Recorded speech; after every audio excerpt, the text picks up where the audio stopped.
Hello. So in this video, we're going to go over a lot of examples on solving exponentials and logarithms. We're going to start off with exponentials. So if you have 3 raised to the x equals 27, this one you can do mentally. It's asking you 3 raised to what power will give you 27? Well, 3 to the first power is 3. 3 to the second power is 9. 3 to the third power, 27. So x must be 3. So because it's 3 raised to the third power, which will give me 27. I'm going to do the same example, but this time I'm going to use a logarithm and converting this exponential to a logarithm using their inverse relationship in order to solve it. And that'll help you when we get to this example here. So when you have 3 as your base to your exponential, you can change it into a logarithm by taking the log base 3 of both sides. Whatever you do to one side, you have to do to the other side, and it's sort of like that opposite operation mentality for solving equations that you've been using since middle school. If I had 3 plus x, you would subtract x, because the opposite of addition is subtraction. The opposite of an exponential is a logarithm, if you want to think about it like that. So what you can do is you can take the log base 3 of this side and equal it to the log base 3 of that side. So whatever the base is, that is what you'll make as the base of your logarithm. And these right here will end up canceling out, and you'll be left with x equaling log base 3 of 27. Whenever you have log base of a number, so no variables here at all, you can use the change of base formula, which means that you'll have log over log. Your base goes in the denominator, and what you're taking the log of goes in your numerator.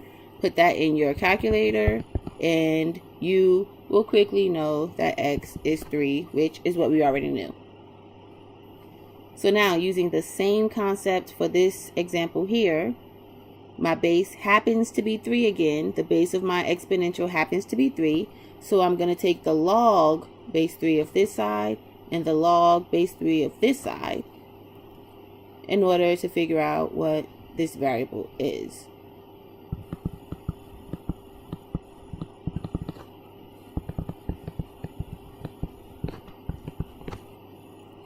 These end up canceling out because it's log base number of the same number.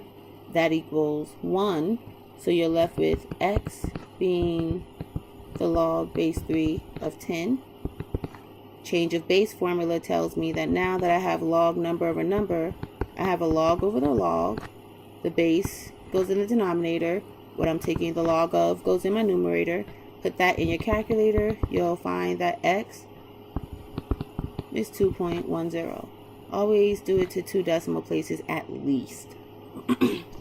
Now, you could do that here, but I'm going to show you a different way of solving exponentials, and this is only for special cases.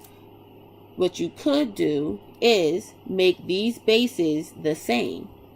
This is 3 to the x minus 5, but if you know anything about your exponentials, 9 can be written as 3 squared. Now that you have 3 to some power equaling 3 to some power, it's specific that this has to be 3 squared, because they're saying this is equal to this. This is 3 squared, so this must be 3 squared. So since the bases are the same, this must be 2 because this is 2. So you have x minus 5 must be 2. Well, add 5 to both sides. X is 7. To check yourself, 3 to the 7 minus 5, is that 3 squared? Well, 3 squared is 3 squared. That equals that. Okay, so this is the same concept. This is the exact same concept, except it looks different and people freak out about it. You just need to know some things. First off, 16 is really 4 squared, or you can write it as 2 to the 4th power. 2 times 2 is 4, times 2 is 8, times 2 is 16. And whenever you have an exponential under 1, you can rewrite that. That turns into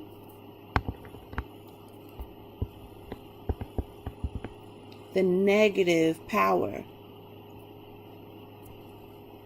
And so that is 32, which can be written as 2 to the 5th power. And then you still have this x minus 3. So you still have x minus 3 right here.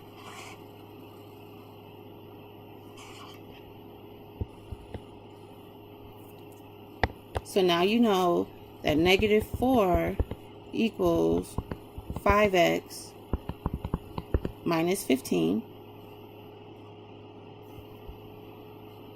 Add 15 to both sides.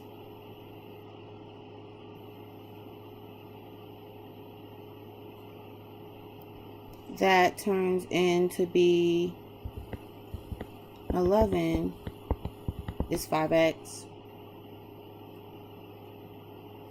Divide both sides by 5.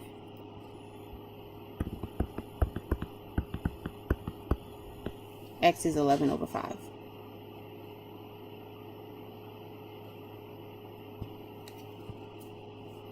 Looking at this example here, I'm going to first realize that I cannot use these two examples. I cannot use these techniques because E is never going to turn into a base that is 2, because 4 can only be 2 squared. E is not going to ever turn into anything base 2. So I'm going to go back to what I originally showed you, which is I originally showed the way of using the relationship of exponentials and logarithms. E is a fancy way of saying 2.71, but I'm going to take the log base E of E to the 3x, and that's going to be to both sides. These end up canceling out. Log base E is the natural log, so these will cancel out to be 3x equaling the natural log of 4. From there, I just divide by 3. X is the natural log of 4 divided by 3. You can just put that in your calculator. You end up with 0.46. Now, some logarithm examples. I don't know what this is, but if I change it to an exponential, maybe my life will be a little easier. Using the inverse relationship of logarithms and exponentials, if I have 2 and raise it to one side equaling 2 and raise it to the other side, because I have to do the same to both sides. Whenever you have the base of your exponential equaling the base of the logarithm that you're raising it to, it cancels out. It equals 1. So you'll end up with x equaling 2 to the 4th. 2 to the 4th, 2 times 2 is 4, times 2 is 8, times 2 is 16. X is 16. Same concept here. My base here of my logarithm is 3. So that'll be the base of my exponential so that they can cancel out.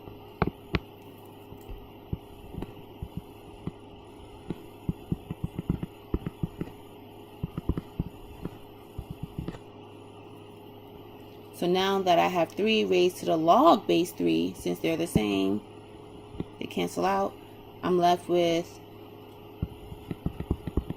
2x minus 1 equaling, I just got a Java update, equaling 3 times 3 is 9 times 3, 27. Add 1 to both sides. Divide by 2. X equals, 14. Pause the video and see if you can do this one before I show you what might become obvious. My base is 5. I have a log on both sides though. So I'm like, whoa, it's different than the ones that I've already shown you. But it's really not. The base is 5.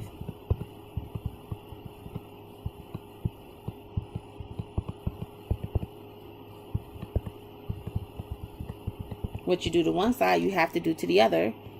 It actually helps me that the log is on this side as well, because now 5 raised to the log base 5 is 1, so that cancels out, and it ends up with x minus 1. Same thing happens here.